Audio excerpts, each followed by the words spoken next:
ये कहानी है एक ऐसे बार की जिसके अंदर अगर तुम चले गए तो बाहर आने पर तुम्हें गोली मार दी जाएगी, लेकिन अगर तुम बार के अंदर भी रहे तो माफ करना, तुम वहां भी सेफ नहीं हो। यानी इसका मतलब आगे कुआं तो पीछे खाई।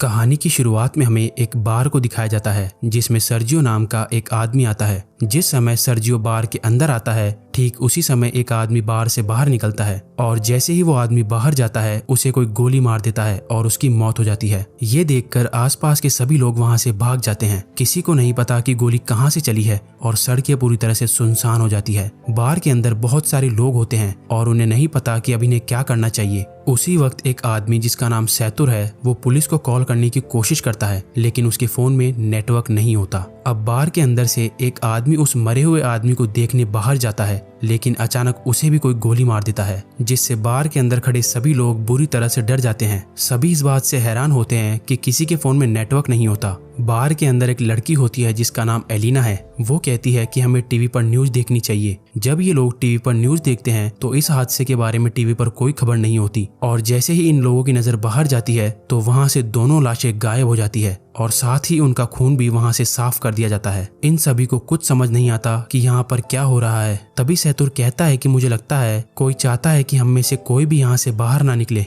फिर सर्जियो कहता है कि हो सकता है हम में से कोई एक किलर हो या हो सकता है हम में से कोई आतंकवादी हो जिसके पास कोई भयानक विस्फोटक सामान हो और पुलिस उसे पकड़कर मारना चाहती हो। ये सुनकर एक आदमी जिसका नाम नाचो है वो अपने पैर से अपने बैग को छुपा देता है, पर सर्जियो उसे ऐसा करते हुए देख लेता है और इसके बारे में सबको बताता है। नाचो के बैग को ले लिया जाता है और जब उसके बैग को खोला जाता है तो उसमें से कपड़े और एक हार्ड डिस्क निकलती है। तभी नाचो कहता है कि इसमें ऐसी कोई भी चीज नहीं है जिससे किसी को भी नुकसान हो। वो कहता है कि मैं एक एड कंपनी में काम करता हूँ और इस हार्ड डिस्क में मेरे काम की फाइल्स है, लेकिन कोई भी उसकी बात पर विश्वास नहीं करता। एलेना उसकी हार्ड डिस्क को नष्ट कर देती है, पर हार्ड डिस्क के अंदर कुछ नहीं होता। नाचो को इस बात से बहुत दुख होता है। तभी नाचो देखता है कि सामने काउंटर पर एक ब्रीफकेस रखा हुआ है। वो सबसे पूछता है कि ये ब्रीफकेस किसका है। तभी सर्जियो दावा करता है कि ये ब्रीफकेस उसका है और इससे पहले कि सर्जियो ब्रीफकेस उठाता, इस बार की ओनर एम्पारो ब्रीफकेस उठा लेती है। सर्जियो एम्पारो को ब्रीफकेस खोलने से मना करता है, लेकिन तभी एक आदमी जिसका नाम इजराइल है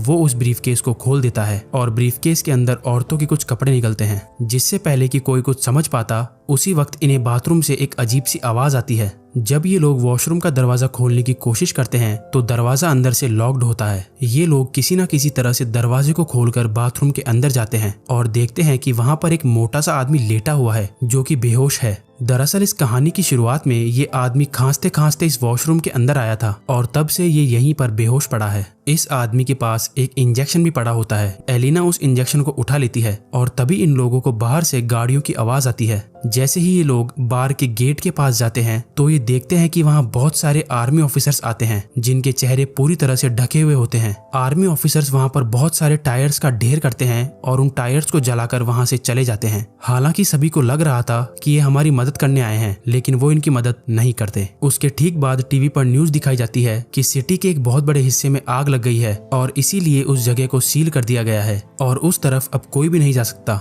बाहर में फंसे लोगों को कुछ समझ नहीं आता कि सरकार झूठ क्यों बोल रही है। तभी वो आदमी जो बाथरूम के अंदर बेहोश था वो अचानक सबके सामने आ जाता है। उसकी पूरी बॉडी बुरी तरह से फूल जाती है, साथ ही उसकी आंखें भी डरावनी और अजीब सी हो जाती है और वो वहीं पर गिरकर मर जाता है। लेकिन मरने से पहले वो डू नॉट टच मी कहता है। ये लोग उस मरे हुए आदमी का फोन उठाते हैं और देखते हैं कि ये आदमी तो एक आर्मी ऑफिसर था। इसके फोन में और भी कुछ फोटोज होती है जिनमें लोगों ने किसी भी वायरस से बचने वाली पीपीई किट पहनी होती है। अब बार के अंदर सभी लोग समझ जाते हैं कि इस पूरे इलाके को क्वारंटीन कर दिया गया है। इसका मतलब ये जो आदमी अभी अभी यहाँ पर मरा है ये इन्फेक्टेड था और इन्फेक्शन से इसकी जान चली गई है और हो सकता है कि शायद अब यहाँ और भी लोग इन्फेक्टेड होंगे। वहीं नाचो को दिखाया जाता है जो किसी भी तरह से अपने फोन में सिग्नल लाने की कोशिश करता है और जब वो एक टेबल पर चढ़कर अपने फोन को ऊपर करता है तो उसके मोबाइल में नेटवर्क आ जाता है। वो ये बात सबको बताता है। तभी नाचो को कहा जाता है कि तुम जल्दी से किसी भी मीडिया वाले को कॉल करके उसे सब कुछ बता दो। लेकिन तभी सैतुर भी फोन पर बात करने के लिए टेबल पर चढ़ जाता है, जिस वजह से टेबल टूट जाती है। फिर एक आदमी जिसका नाम एंड्रेस है वो नाचो से फोन मांगता है, लेकिन तभी एम्पारो उसे रोक देती है और कहती है कि इस फोन को मत छूना, क्योंकि ये फोन उस इन्फेक्टेड आदमी का था और अगर तुमने इस मोबाइल को छू लिया तो तुम भी इन्फेक्टेड हो जाओगे। सर्जियो और एंड्रेस इस बात से सहमत हो जाते हैं। अब इसका मतलब नाचो और जिस किसी ने भी इस मोबाइल को या उस आदमी को छू लिया है वो सब के सब इन्फेक्टेड है और ऐसा करने वाले इनमें से 5 लोग हैं। एंड्रेस उन्हें अपनी बंदूक से धमकाता है और इनसे कहा जाता है कि उस आदमी की डेड बॉडी को नीचे तहखाने में बने स्टोर रूम में लेकर जाओ। इन सब लोगों को मजबूरन उनकी बात माननी पड़ती है और ये सभी 5 लोग डेड बॉडी को लेकर नीचे तहखाने में चले जाते हैं। अब ऊपर बस 3 लोग बचे हुए हैं। थोड़ी देर बाद एक ट्रिनी नाम की औरत को वहाँ पर सफोकेशन होना शुरू हो जाता है। ट्रिनी सबको तहखाने का दरवाजा खोलने के लिए कहती है, लेकिन कोई उसकी बात नहीं सुनता। जैसे ही ट्रिनी दरवाजा खोलने जाती है तो वहाँ पर रखी हुई कुछ बॉटल्स गिर जाती है। उनका लिक्विड एक साइड बहना शुरू हो जाता है और तभी इनकी नजर वहाँ पर बने एक ड्रेनेज पर पड़ती है। इसका मतलब ये लोग वहाँ से पानी के रास्ते से होते हुए वहाँ से बाहर निकल सकते हैं। फिर इजराइल उस ढक्कन को खोल देता है और वो ड्रेनेज के अंदर से होकर यहाँ से बाहर निकलने का फैसला करता है। इसलिए वो अपने पूरे शरीर पर ऑयल लगाता है और उस ड्रेनेज से नीचे जाने की कोशिश करता है, लेकिन ड्रेनेज का छेद ज्यादा बड़ा नहीं होता, इसलिए वो नीचे नहीं जा पाता।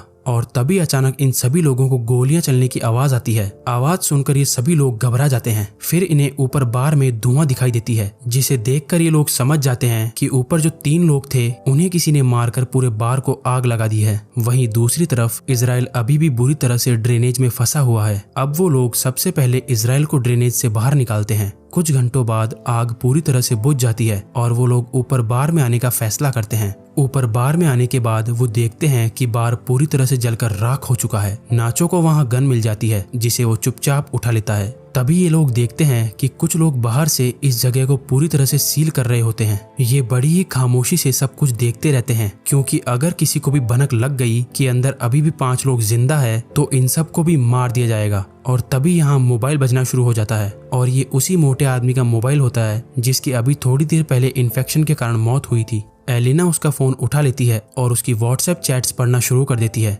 जिसमें एक आदमी इस मोटे आदमी से पूछता है, क्या वैक्सीन लेने के बाद तुम्हारी तबीयत में सुधार है? इस आदमी ने जवाब दिया होता है कि नहीं, मेरी तबीयत बहुत खराब है और मैं किसी बार के वॉशरूम में छुपा हुआ हूँ, तुम मेरे पास आने की कोशिश मत करना। अब एलिना इसकी पुरानी चैट्स पढ़ती है, जिसमें इस मरे हुए आदमी ने लिखा होता है कि मेरे पास अभी 4 और बची है। ये लोग समझ जाते हैं कि इसके पास जो इंजेक्शन है वही इस वायरस की वैक्सीन है। ये पढ़कर सब लोग खुश हो जाते हैं कि ये वैक्सीन काम कर सकती है, लेकिन फिर भी उनके मन में एक डाउट आता है कि अगर इस आदमी ने वैक्सीन ली थी तो इसकी मृत्यु कैसे हो गई। अचानक इसके बाद वो फोन बजना शुरू हो जाता है, पर इससे पहले कि वो फोन उठा पाते उसकी बैटरी लो होने के कारण फोन स्विच ऑफ हो जाता है। अब ये किसी न किसी तरह से फोन को चार्ज करने की कोशिश करते हैं। वहीं एलिना कहती है कि इस आदमी ने चैट्स में कहा था कि इसके पास 4 और बची है, तो क्यों ना हम उन 4 वैक्सीन को ढूंढे। फिर ये सब नीचे स्टोर रूम में उसकी लाश के पास जाते हैं, लेकिन इनको वहाँ पर कोई वैक्सीन नहीं मिलती। इसके बाद फिर ये वॉशरूम में जाते हैं, जहाँ पहले से ही इजराइल वैक्सीन के साथ बैठा होता है। इजराइल किसी एक से अपना बलिदान मांगता है, क्योंकि वो सब 5 है और वैक्सीन सिर्फ 4। इसलिए इजराइल सबसे पहले एक इंजेक्शन निकालकर अपने आप को इंजेक्ट कर लेता है। तभी नाचो उस पर अपनी बंदूक तान देता है, लेकिन इजराइल फिर भी वैक्सीन अपने शरीर में इंजेक्ट कर लेता है, जिसके बाद नाचो और इजराइल के बीच हाथापाई शुरू हो जाती है। इजराइल नाचो पर हावी हो जाता है और उसकी गन को छीन लेता है। इसी हाथापाई के दौरान वैक्सीन इजराइल के हाथ से छूटकर नीचे तहखाने में गिर जाती है। ट्रिनी तहखाने में जाकर वैक्सीन को उठा लेती है, लेकिन तभी गलती से उसके हाथ से वैक्सीन छूट जाती है और नीचे नाले में गिर जाती है। अब ये बेचारे सोच रहे होते हैं कि वैक्सीन को नाले में से कैसे निकाला जाए। इन सब में से एलिना सबसे पतली होती है, इसलिए ये लोग उससे पूछते हैं कि क्या तुम अंदर जाकर उन वैक्सीन को ला सकती हो। पहले तो एलिना मना कर देती है, लेकिन फिर बाद में वो मान जाती है, जिसके बाद एलिना की बॉडी पर ऑयल लगाया जाता है और उसे उस छोटे से छेद के अंदर धकेला जाता है और बड़ी ही मशक्कत के बाद वो नीचे नाले में गिर जाती है। एलिना वैक्सीन ढूंढ लेती है और पानी से बाहर आ जाती है। तभी नाचो वैक्सीन को एक तार पर बांधकर ऊपर भेजने को कहता है, लेकिन एलिना साफ साफ मना कर देती है, क्योंकि वो जानती है ऊपर 3 लोग लोग हैं और वैक्सीन भी सिर्फ 3 ही बची है। एलिना सबसे कहती है कि अगर तुम्हें वैक्सीन चाहिए तो तुम्हें नीचे आना होगा। फिर उसके बाद ये लोग ड्रेनेज के छेद को बड़ा करते हैं। तब तक एलिना बाहर का रास्ता ढूंढना शुरू कर देती है। थोड़ी दूर जाने के बाद उसे एक जगह पर रोशनी दिखाई देती है। सबसे पहले वो इंजेक्शंस को वहां पर बने एक गड्ढे में छुपा देती है। इसके बाद वो सीढ़ियों से ऊपर जाकर देखती है कि वहां पर बहुत सारी पुलिस फोर्स है जो कि बार में मरे उनके 3 साथियों को जला रही है। यहाँ से सीन शिफ्ट होता है और हमें दिखाया जाता है कि बाकी के 4 लोग जो ऊपर स्टोर रूम में थे वो भी अब किसी न किसी तरह से नीचे आ जाते हैं। इजराइल और नाचो के बीच एक बार फिर घमासान युद्ध शुरू हो जाता है और इस बार नाचो उससे बंदूक छीनकर उसे वहीं पर गोलियों से बूंद देता है। अब नाचो के पास गन होती है इसलिए सब उससे डर रहे होते हैं। तभी नाचो सैतुर को अपने गन पॉइंट पर ले लेता है और एलिना को वैक्सीन देने के लिए कहता है। नाचो कहता है कि हमारे पास 3 वैक्सीन है और इसको मरने के बाद हम तीनों बच सकते हैं। फिर एलिना इन सबको बाहर की ओर ले जाती है जहां उसने वैक्सीन छिपा रखी थी। धीरे धीरे ये लोग आगे बढ़ते रहते हैं। नाचो और एलिना आगे चलते हैं जबकि सैतुर और ट्रिनी इनके पीछे चलते हैं। तभी अचानक ट्रिनी सैतुर को पानी में डुबाकर मारने की कोशिश करती है ताकि सारी दिक्कत ही खत्म हो जाए, लेकिन नाचो ट्रिनी को ऐसा करने से रोक देता है। पर ट्रिनी नाचो से कहती है कि तुम मुझे मार दो ताकि तुम सब वैक्सीन बांट लो और तुम्हारी जान बच जाए। नाचो ट्रिनी पर बंदूक तान देता है लेकिन वो गोली नहीं चला पाता, जिसके बाद ट्रिनी नाचो से गन लेकर यहाँ से थोड़ी दूर जाकर अपने आप को मार देती है। अब सिर्फ 3 लोग बचे थे और इनके पास इंजेक्शन भी 3 ही थे, इसलिए सब एक एक इंजेक्शन ले लेते हैं। पर इससे पहले कि ये लोग अपनी बॉडी में इंजेक्शन लगाते, यहाँ पर इजराइल आ जाता है जो अभी भी जिंदा है। इजराइल सैतुर पर पीछे से हमला करके उसे जान से मार देता है। अब इजराइल को गुस्सा आ जाता है और वो नाचो और एलिना की जान के पीछे पड़ जाता है। तभी नाचो और एलिना को सामने सीढ़ियां दिखाई देती है। वो दोनों सीढ़ियों की ओर आगे बढ़ते हैं, पर तभी एलिना के पास जो इंजेक्शन होता है वो उसके हाथ से छूटकर नीचे गिर जाता है। अब क्योंकि इजराइल भी उनके साथ सीढ़ियों पर चढ़ रहा है इसलिए वो नीचे नहीं जा सकते।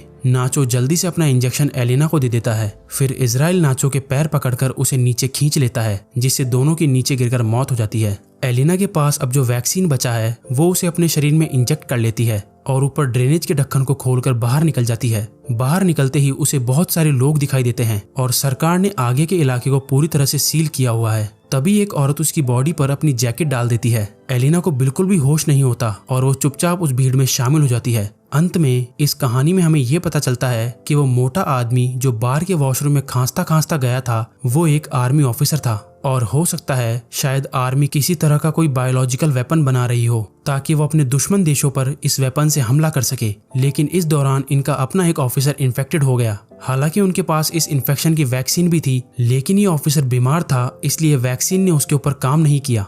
और जब आर्मी को पता चलता है कि उनका वो ऑफिसर बार के अंदर है तो उन्होंने पूरे एरिया को सील कर दिया ताकि वहां से कोई भी बाहर ना निकल पाए और उस वायरस को इसी जगह पर खत्म कर दिया जाए, चाहे इसके लिए उन्हें कुछ बेगुनाह लोगों को मारना ही क्यों ना पड़े।